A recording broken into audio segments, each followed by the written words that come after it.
Good, happy Tuesday evening, October 13, 2020.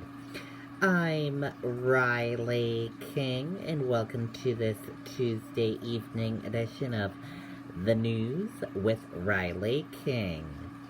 I'm Riley King, and we have a lot of news coverage to get to this evening, so let's begin.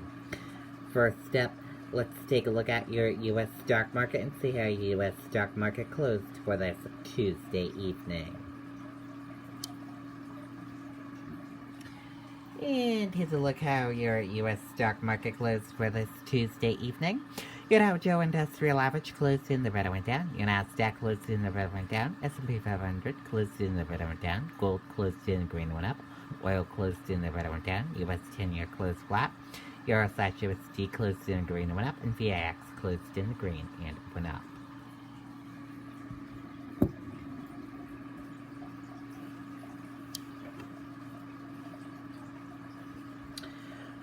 Stocks features little change after major averages snap 4-day winning streak.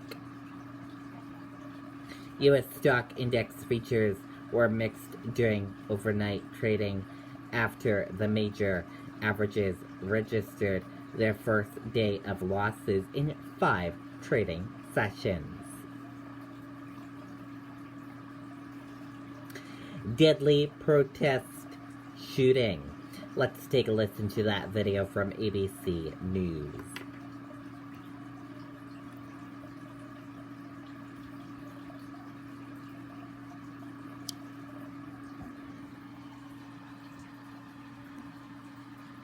The political violence in our streets as opposing rallies turned deadly in Denver over the weekend.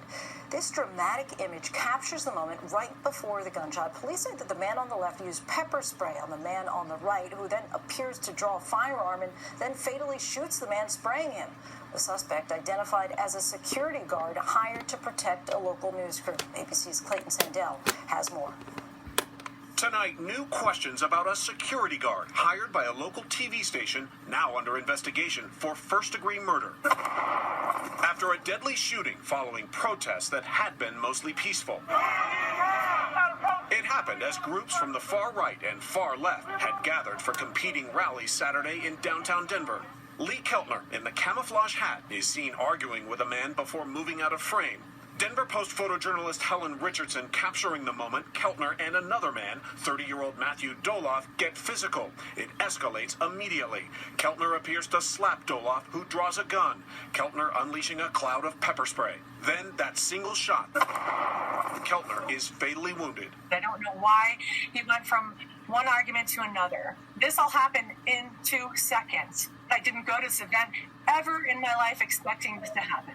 It's just sad that someone lost their life over this. Police rush in seconds later, taking Doloff into custody. TV station KUSA says Doloff was working for them, but the city of Denver says he was not properly registered as a security guard. KUSA says Doloff was hired through the Pinkerton agency, but Pinkerton says Doloff was not an employee and worked for an outside vendor. The company says it's fully cooperating with the investigation, and we take loss of life in any situation very seriously. And Lindsay, Doloff is being held on investigation of first-degree murder. He has not entered a plea, but officials also tell us that if he was operating as a security guard without a license, he could face fines and even jail time. And one more thing, there's been a lot of online speculation that Doloff was a member of Antifa or some other radical left-wing organization. Denver police have now twice shot that down, saying it is not true. Lindsay? Clayton, thank you. Hi. Okay, and there you go on that video and that report.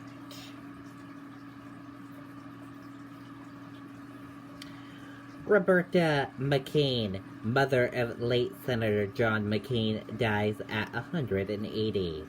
Let's take a listen to that video from CBS Evening News.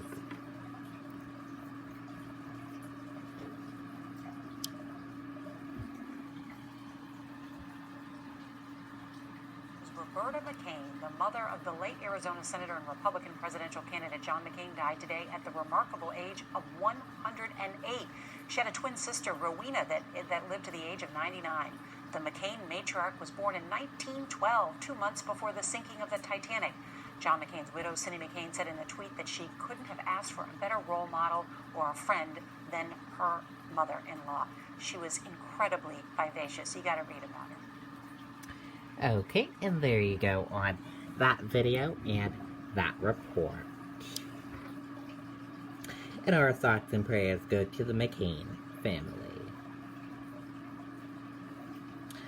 Biden has slight edge in Florida in News Nation / Emerson College poll. Let's take a listen to that video from News Nation now.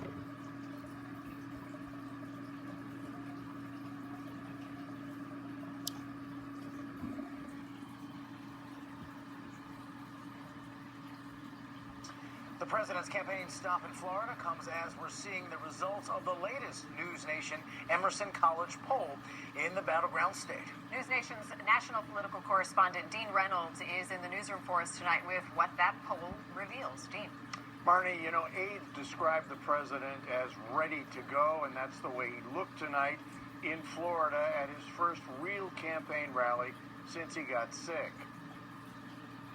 It's great to be back in my home state, Florida, to make my official return to the campaign trail. Having tested negative for the virus on 2 consecutive days and considered no longer infectious, the president embarked on an ambitious stretch run to Election Day. The first stop, Florida, and its 29 electoral votes. We are doing better by far than we ever did in 2016. The enthusiasm's greater.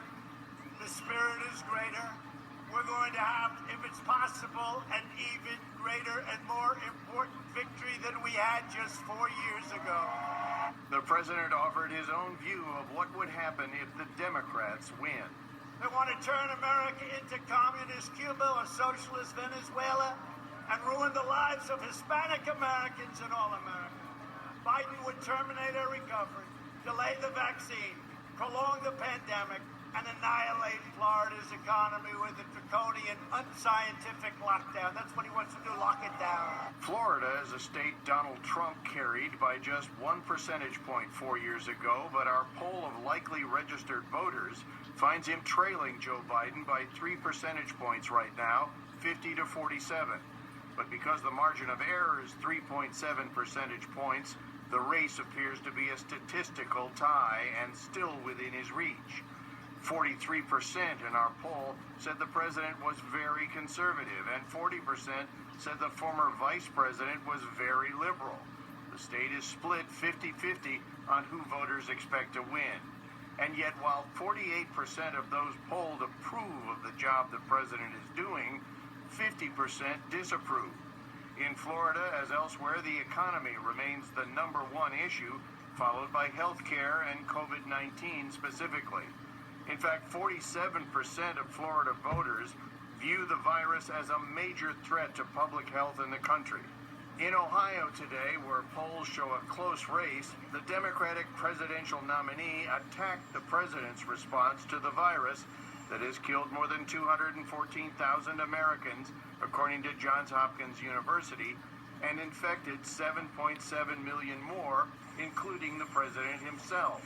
As a consequence of months of overwhelming lying, misleading, irresponsible action on the part of Donald Trump, how many empty chairs are going to be around the dinner table tonight because of their negligence? How many? How many brothers, sisters, mothers, fathers, uncles, aunts, moms, dads are gone? Across Ohio, in this country, folks are worried about making their next rent payment or mortgage payment, whether or not they're going to be out in the street.